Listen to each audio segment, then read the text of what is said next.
오늘 함께 묵상할 성경 말씀은 마태복음 13장 1절에서 17절 말씀입니다. 마태복음 13장 1절에서 17절 말씀입니다. 오늘은 14절, 15절 말씀을 읽겠습니다. 이사야의 예언이 그들에게 이루어졌으니 일렀으되 너희가 듣기는 들어도 깨닫지 못할 것이며 보기는 보아도 알지 못하리라. 이 백성들의 마음이 완악하여져서 그 귀는 듣기에 둔하고 눈은 감았으니 이는 눈으로 보고 귀로 듣고 마음으로 깨달아 돌이켜 내게 고침을 받을까 두려워함이라 하였느니라. 아멘. 오늘 함께 생각할 주제는 완악함입니다. 마태복음 13장은 씨 뿌리는 비유로 유명한 말씀입니다. 우리가 너무 잘 아는 내용이죠. 이 본문이 유명한 만큼 이 비유에 대한 해석들도 분분한데요. 그 부분은 내일 다루도록 하고요. 오늘 예수님께서 비유로 말씀하신 이 비유에 대해서, 이유에 대해서 함께 살펴보면 좋을 듯합니다. 예수님의 가르침과 행적을 보여주는 사복음서를 잘 살펴보면 예수님의 가르침 중 대다수는 비유였습니다. 하지만 무디 주석에 따르면 예수님께서 오늘 본문 씨 뿌리는 비유를 통해 첫 비유를 시작하셨다고 합니다. 지금까지는 사람들을 가르치실 때 직접적으로 명확한 단어들을 사용했다면 오늘 마태복음 13장에서부터는 의도적으로 비유를 사용하셨다는 거죠. 그 이유는 무엇일까요? 오늘 본문 13절에서 17절 그 이유가 등장합니다. 13절입니다. 그러므로 내가 그들에게 비유로 말하는 것은 그들이 보아도 보지 못하며 들어도 듣지 못하며 깨닫지 못함이니라. 아멘. 개역개정 성경으로 읽으면 사실 의미가 좀 불분명합니다. 왜냐하면 이런 뉘앙스입니다. 혹시 사람들이 천국의 비밀을 알게 될까봐 일부러 숨기느라 비유로 말했다. 저 사람들이 몰라야 하고 내 편인 너희들은 천국을 이해해야 된다. 천국 비유는 너희들에게 나중에 해석해 줄게. 주님 품 안으로 너네만 돌아와. 이렇게 우리는 이해하고 있습니다. 이사야 말씀이 이를 더 기정사실화하는 듯이 보입니다. 14절과 15절입니다. 이사야의 예언이 그들에게 이루어졌으니 일렀으되 너희가 듣기는 들어도 깨닫지 못할 것이요 보기는 보아도 알지 못하리라. 이 백성들의 마음이 완악하여져서 그 귀는 듣기에 둔하고 눈은 감았으니 이는 눈으로 보고 귀로 듣고 마음으로 깨달아 돌이켜 내게 고침을 받을까 두려워함이라 하였느니라. 아멘. 이사야서를 인용하면서 이 백성이 내게 고침을 받을까봐 예수님이 두려워했다. 예수님이 염려, 걱정했다? 저 사람들 천국 가면 안 되는데, 이거 알아차면 안 되는데 하고 비밀을 숨기느라 예수님이 급급했다는 느낌처럼 들립니다. 과연 그럴까요? 예수님이 이렇게 사랑이 없는 분이셨을까요? 저는 이 본문을 대하며 항상 좀 혼란스러웠습니다. 소위 천국의 비밀이라고 말하는 사람들 때문입니다. 예수님이 나를 선택하셨다는 그런 측면에서는 한없이 감사한 일은 맞는데요. 반대로 예수님을 잘 모르는 우리의 일가 친척들 또 친구들에게 예수님이 이 비밀을 숨겨버리셨다면 그러면 안 되는데 라는 저는 고민을 했습니다. 혹여 또 예수님이 어느 날 갑자기 나에게도 그 비밀을 숨겨버리신다면 나는 그 비밀을 간파해내기 위해서 부단히 노력해야 되고 주님에게서 떨어지지 않아야 한다는 긴장과 불안, 두려움 속에서 지내야 하는 것이 아닌가라는 생각을 했습니다. 내가 생각했던 사랑의 하나님은 그보다는 좀 더 마음이 좁으셨고 빡빡한 기준을 들이미셨기 때문입니다. 천국으로 가는 문턱은 기쁨의 좁은 길이 아니라 그냥 들어가기 힘든 문턱만 높은 곳이었습니다. 전혀 행복해 보이지도 않았으니까 말입니다. 자, 그러면 오늘 말씀은 우리가 어떻게 이해해야 할까요?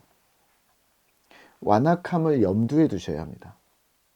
마태복음 11장, 12장, 그리고 뒤 이어지는 13장까지 계속해서 마태가 복음서를 주제별로 의도적으로 배열했음을 기억하셔야 합니다. 복음을 받아들일 생각이 없는 예수님을 거부하는 이 세대에 대해서 기억하셔야 합니다. 피리를 불어도 춤추지 않았었고 또 가슴을 쳐도 슬피 울지 않았고, 엄청난 예수의 기적을 경험했던 가버나움과 베스다는 여전히 하나님을 거부했고 믿을 생각이 없었습니다. 마치 애굽의 바로왕처럼 자신을 돌이킬 생각이 없는 자들이었습니다. 아니, 어쩌면 바로왕보다 더 심하다고 생각하는 것은 하나님을 알고 구약을 알고 메시아에 대해서 이미 알고 있는 이 유대인들이 명백한 증거가 있음에도 불구하고 예수를 메시아로 인정하지 않으려는 그들의 강팍한 성향 때문입니다. 강팍함, 완고함, 고집스럽고 바꿀 생각이 없고 자기 주장만 하면서 전통적인 제도만을 유지하려는 그러한 태도에 대해서 지금 오늘 본문은 말하는 것입니다.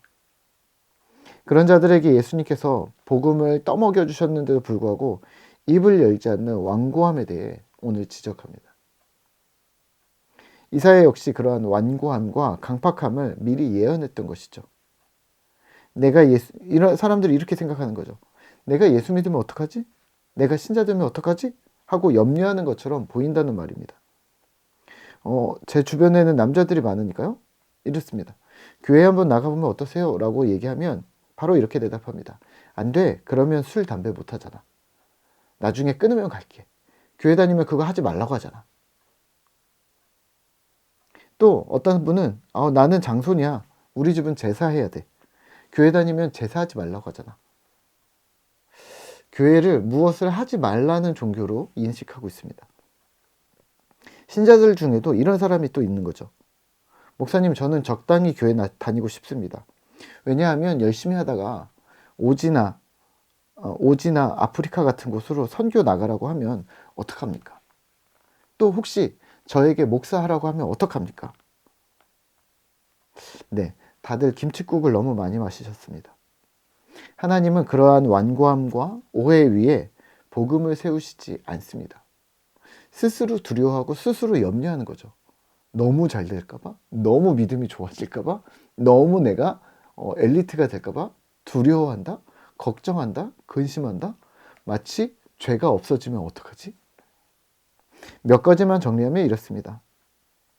첫 번째, 하나, 천국의 비밀, 복음의 비밀, 이런 거 없습니다. 이 비밀은 신구약 시대에는 비밀이었습니다. 하지만 오늘 우리에게는 밝히 드러났습니다. 이 비밀이 무엇일까요? 예수 그리스도입니다.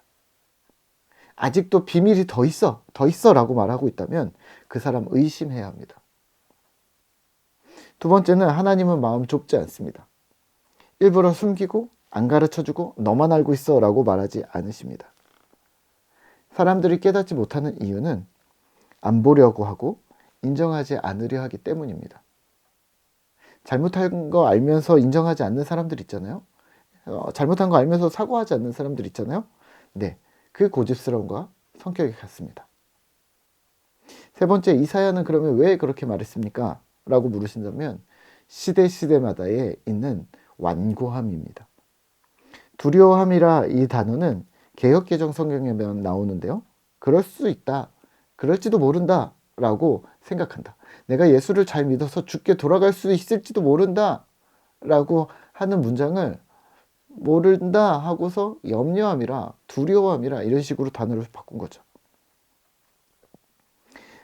이렇게 바꾸시면 됩니다. 내가 예수 믿으면 나를 아프리카 선교지로 보내실지도 모른다 라는 이 문장에서 여기에 아프리카 보내실까봐 두려워했다라는 단어로 표현했을 뿐입니다. 그런 일 없습니다. 금연하면 세상의 낙이 사라질까봐 나는 두렵다. 이게 그런 거죠. 네. 분명 유익이 있음에도 불구하고 바꾸려고 하지 않는 완고함입니다. 오늘 하루도 믿음 안에서 주님을 향하도록 우리의 믿음의 유연함을 지켜내시죠.